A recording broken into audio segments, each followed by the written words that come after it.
तेरी तेरी किती भारी कालवायची.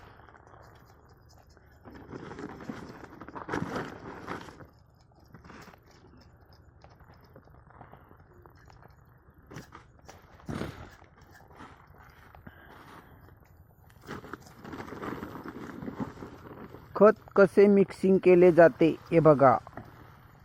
लोक खत मिक्सिंग करण्यासाठी कितीतरी वेगवेगळे प्रयोग वापरतात. बघा इथे किती भारी प्रकारात खत मिक्सिंग केले जाते बघा. अगदी सोप्या पद्धतीत लोक खत मिक्सिंग करण्यासाठी खूप आबादतात. बघा ह्या ताईने किती भारी दिमाग लावलाय. या टाईपचा दिमाग लावा तुम्ही. सर्व शेतकऱ्यांना शिकायला भेटेल. त्याच्यामुळे सरकारने लाडक्या बहिणींना पगार चालू केलाय. त्याचं कारणच हे. नाहीतरी शेतकरी सगळ्या गोण्या एकत्र करतात, खत कालवायला सुरुवात करतात. हे बघा किती भारी थिअरी आहे. ही थिअरी सर्व शेतकऱ्यांनी जर वापरली मला नाही वाटत जास्त खत लागल म्हणून.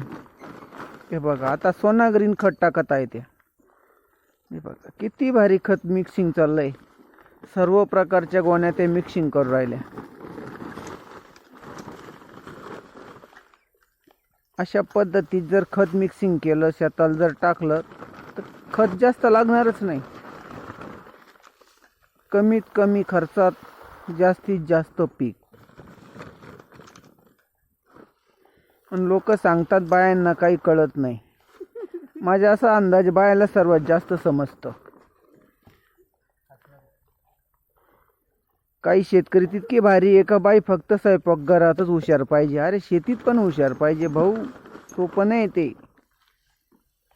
हे बघा युरिया टाकला, वेगवेगळे खत मिक्सिंग होतात.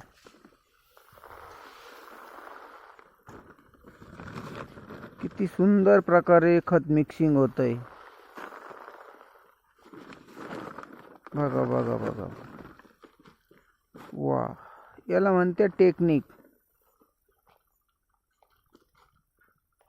अशा पद्धतीत खत मिक्सिंग करावे.